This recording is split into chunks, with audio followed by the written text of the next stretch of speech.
Hello, my dear grade 8 students. We are going to continue our chapter, which is about the classification of substances, metals and nonmetals. At the end of this video, you will be able to classify elements into metals and nonmetals, distinguish between chemical and physical properties, list the main properties of metals and nonmetals. Have you ever heard with metals and nonmetals? Can you look around and see if they exist in your surrounding? What is the table made up of? Aluminum or wood?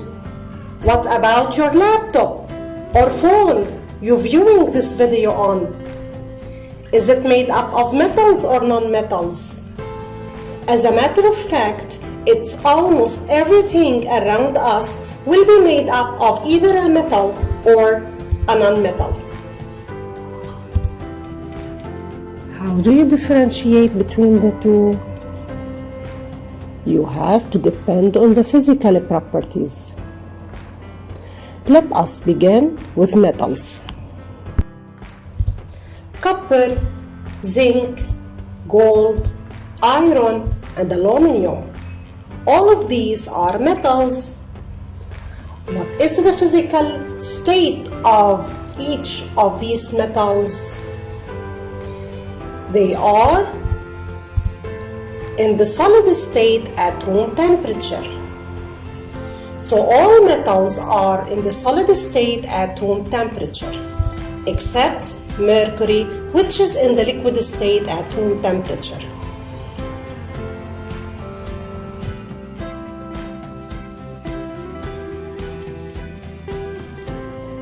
Let's take examples. Look at ornaments. What are they made up of? Gold or silver? Let's look at them closely. Do they have a shiny surface? Or even the aluminum utensil in the kitchen? Does it shine? Of course, both gold and aluminum have a certain shine. Do you know what this shine is called? Well, it's called luster. So, both have metallic luster. Now, if the utensil drops on the floor, does it break into parts? No, that's because most metals are strong and tough, except potassium and sodium.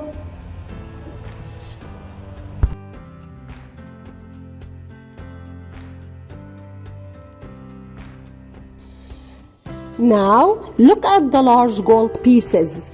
They are beaten into gold sheets. How do you think aluminum sheets are made? If we take a hammer and beat them, will they break or return into sheets? It's an amazing property of metals to be beaten into sheets, and we call this property of metals malleability of metals. Do you know another property of metals? Have you ever seen copper wires or jewelries?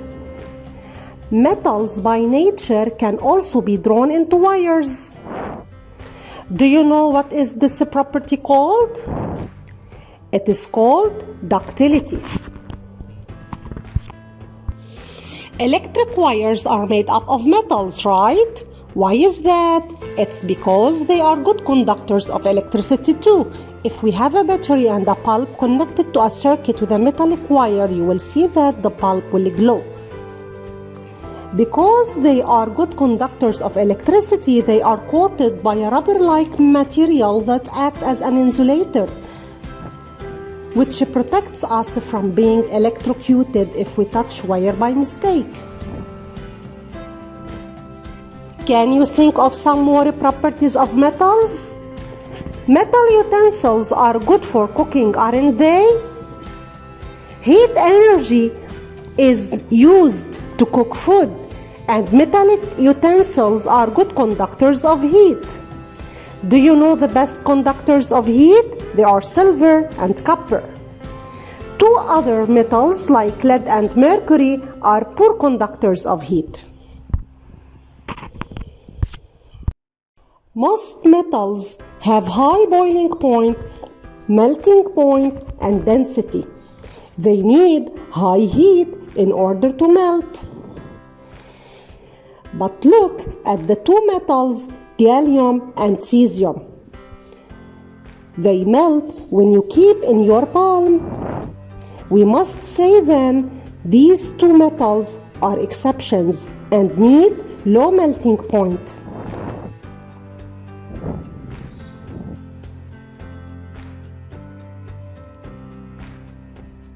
Now, let's summarize the properties of metals.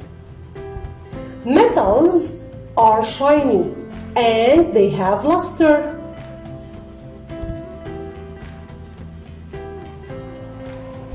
Metals are solid at room temperature, except mercury, which is in the liquid state. Metals are malleable and ductile. They have high boiling and melting point. Metals are good conductors of heat and electricity. And finally, they are strong and tough. What about the properties of nonmetals? Nonmetals are gases like oxygen and hydrogen, and they are solids like carbon and sulfur. What about nonmetals in the liquid state? Bromine is the nonmetal which is in the liquid state at room temperature. Nonmetals like carbon, iodine, and sulfur do not have luster. They do not shine and they are brittle. But what do we mean by brittle? They turn into powder when hit by a hard substance. So what are other properties of nonmetals? Just the opposite of metals. Nonmetals usually neither conduct electricity and heat. Nonmetals usually have low boiling and melting point. What about the uses of metals and nonmetals? In fact, both play extremely important role in making life better in different ways.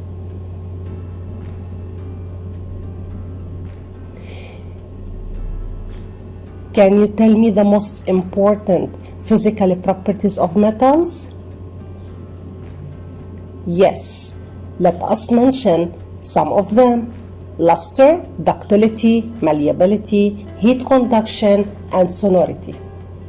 Can you mention a few uses based on these properties? Yes, lustrous of metals make them useful for making jewelry. We can also make wires out of metals due to ductility. Malleability can help make thin sheets out of metals that is hammered. Also, we can make kitchen utensils used for cooking, since they conduct heat.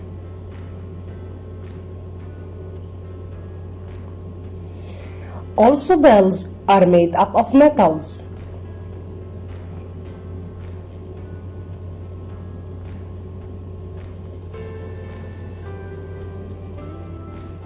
So, are metals more important than nonmetals?